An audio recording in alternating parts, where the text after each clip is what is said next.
Non filer के हवाले से एक अच्छी खबर है। बजट में पहले ये कहा गया था कि नॉन फाइलर 30 जून के बाद ना तो गाड़ी परचेज कर सकेगा, ना कोई प्रॉपर्टी ले सकेगा, ना बैंक अकाउंट ओपन कर सकेगा, ना ही किसी जगह पे इन्वेस्टमेंट कर सकेगा। लेकिन अब मज़ीद इसमें थोड़ी सी नरमी दी जा रही है, इस पॉलिसी को थोड़ा सा चेंज किया जा रहा है। अब ये कहा जा रहा है कि बजट के बाद यानी कि 1 जुलाई से या अभी भी नॉन फाइलर जो है वो प्रॉपर्टी भी परचेज कर सकेगा, गाड़ी भी ले सकेगा और इन्वेस्टमेंट भी कर सकेगा। लेकिन उसके ऊपर कुछ शर्तें हैं। कितनी लिमिट तक परचेज कर सकेगा प्रॉपर्टी, कितनी लिमिट तक आप गाड़ी परचेज कर सकेंगे, कितनी लिमिट तक आप इन्वेस्टमेंट कर सकेंगे। आज के इस लेक्चर में इस कॉन्सेप्ट को स्टडी करते हैं। आप देखें प्रैक्टिकल लर्निंग, उसमें वही महबूब। वापस आते हैं टॉपिक के ऊपर। जैसे आप सबको पता है कि जो बजट था वो 10/6/2024-25 को उसका जो प्रपोजल था वो प्रेजेंट किया गया।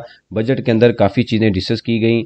नॉन फाइलर को काफ़ी डिस्करेज किया गया कि नॉन फाइलर जो है वो 1 जुलाई से कुछ भी नहीं कर सकेगा, ना बैंक अकाउंट ओपन कर सकेगा, ना गाड़ी ले सकेगा, ना प्रॉपर्टी ले सकेगा। जो पैसे उसके पास पड़े हुए हैं वो स्टक हो जाएंगे। अब ऐसा हमने अक्सर देखा है कि जब भी कोई नया लॉ आता है तो उसमें ये कह दिया जाता है कि फौरी तौर पे उसको इम्प्लीमेंट किया जाएगा। तो ऐसा बिल्कुल नहीं होता। फौरी तौर पे कोई भी चीज़ इम्प्लीमेंट नहीं होती और एट द एंड एफबीआर कुछ टाइम के बाद अपनी पॉलिसी को चेंज करता है, रिवाइज करता है और चीज़ें फिर वैसे ही हो जाती हैं।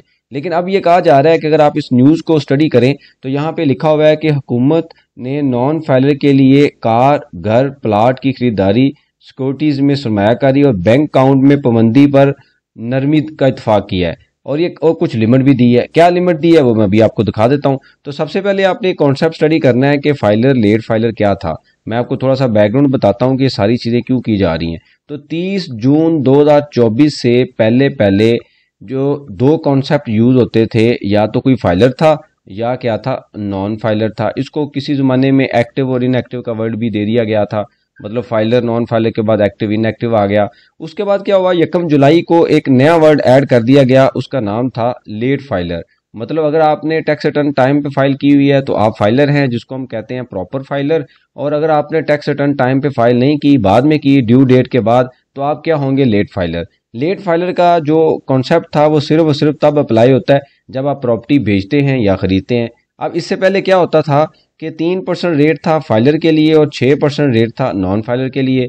अब क्या हुआ कि इन्होंने लेट फाइलर का रेट 6% कर दिया।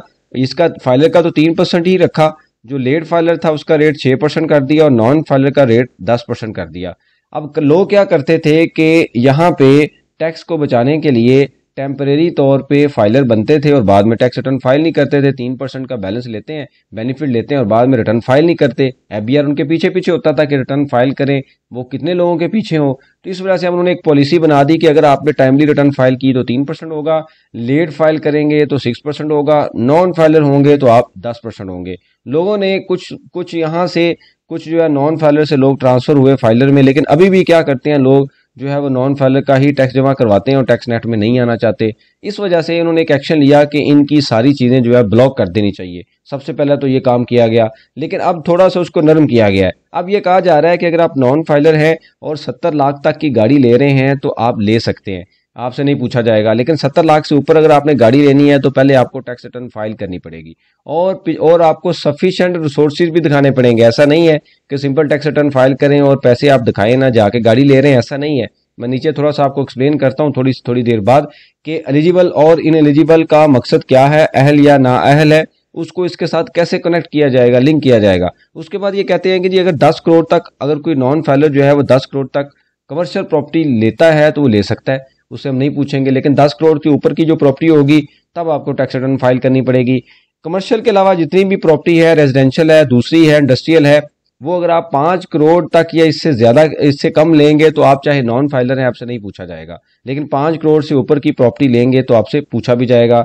इसी तरीके से अगर आपने किसी जगह पर इन्वेस्टमेंट करनी है, डिविडेंड में, स्टॉक मार्केट में या म्यूचुअल फंड में, तो 5 करोड़ तक की इन्वेस्टमेंट होगी तो आपसे नहीं पूछा जाएगा। इससे ऊपर की जो इन्वेस्टमेंट होगी आपसे पूछा जाएगा और आपको कहा जाएगा कि आप पहले आप टैक्स रिटर्न फाइल करें। तो ये वही मैंने लास्ट लेक्चर में भी आपको बताया था कि फौरी तौर पे जो 114C सेक्शन इन्होंने ऐड किया है वो फौरी इंप्लीमेंट नहीं हो सकता, ये तो सारी चीज़ें रुक जाएंगी। तो सबसे पहले उन्होंने फिर यही काम किया कि पहले बड़ा टारगेट जो है उसको पकड़ा जाए, उसको टैक्स नेट में लाया जाए। आस्ता आस्ता आप देखेंगे कि कुछ सालों के बाद ये 70 लाख की बजाय हो सकता है अमाउंट 20 लाख हो जाए, 30 हो जाए, ये 10 करोड़ की बजाय हो सकता है 5 करोड़ हो जाए, ये 5 करोड़ की बजाय हो सकता है 2.5 करोड़ हो जाए। तो आस्ता आस्ता चीज़ें चेंज होगी। पहले ये टारगेट होगा बड़ी मार्केट, बड़े जो सेटअप के लोग हैं उनको पकड़ा जाएगा, उसके बाद थोड़ा सा डाउन द लाइन उसको रिलैक्स किया जाएगा और आस्ता आस्ता सप्लाई चेन में ओरिजिनल जो सेक्शन है 114C है उसको अप्लाई कर दिया जाएगा। लेकिन कुछ टाइम के बाद लगता है कि अब ऐसा होगा, क्योंकि इससे पहले ऐसी जो है वो डिस्कशन नहीं होती थी। अब FBR इसके ऊपर डिस्कशन करता है कि हमें जो टैक्स नेट है उसको बढ़ाना चाहिए। यहाँ पे आपको मैं थोड़ी सी चीज़ मजीद क्लियर कर दूं कि 114C जो एक सेक्शन नया ऐड किया जा रहा है उसमें ये कहा जा रहा था कि आप क्या कोई चीज़ परचेज करने के अहल हैं या आप ना अहल हैं, यानी कि आप एलिजिबल हैं या इन एलिजिबल हैं।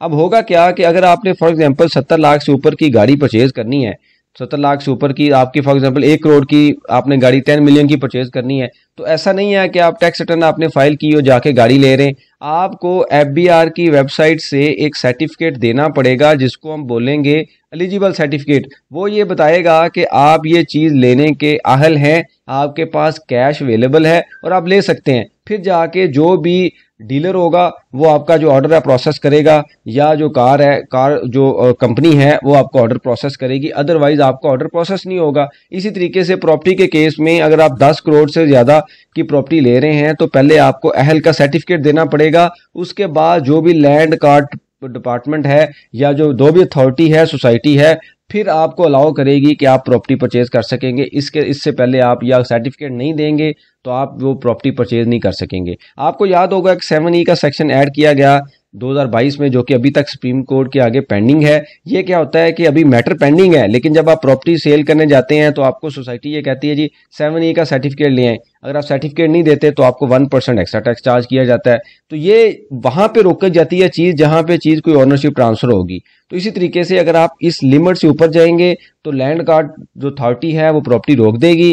अगर आप 70 लाख से ऊपर जाएंगे तो जो डीलर होगा या जो भी ऑथराइज डीलर होगा या कंपनी होगी वो रोक देगी कि हमें जो है वो सर्टिफिकेट चाहिए, उसके बाद हम इसको प्रोसेस नहीं करेंगे। तो आस्ता आस्ता FBR कोशिश कर रहा है कि इन सारी चीज़ों को इम्प्लीमेंट किया जाए और आस्ता आस्ता लोगों को टैक्स नेट में लाया जाए, जो कि अच्छी बात है। मैं दोबारा रिपीट करता हूं कि अगर एज पर लॉ आप eligible for filing income tax return है, मतलब कानून के मुताबिक आपने टैक्स रिटर्न फाइल करनी है, तो आप लाजमी फाइल कीजिए। आप इसका नाजायज़ बेनिफिट मत लीजिए। जो भी आपकी कंट्रीब्यूशन है इस कंट्री के लिए लाजमी उसको अदा करें, पे करें, जो आपका टैक्स बनता है उसको दें अगर आप एलिजिबल हैं for filing of income tax return. हालांकि ये बड़ी अमाउंट है, आप 10 करोड़ 5 करोड़ या 70 लाख की गाड़ी तक की लिमिट देंगे तो कई ऐसे लोग हैं जो बेचारे सैलरी इंडिविजुअल्स हैं या बिजनेस कर रहे हैं, वो टैक्स रिटर्न फाइल भी करते हैं, रिकॉर्ड भी कैरी करते हैं, उनको नोटिस आता है उसका रिप्लाई भी करते हैं, सब कुछ करते हैं। सारी परेशानियां फाइलर के साथ ही हैं।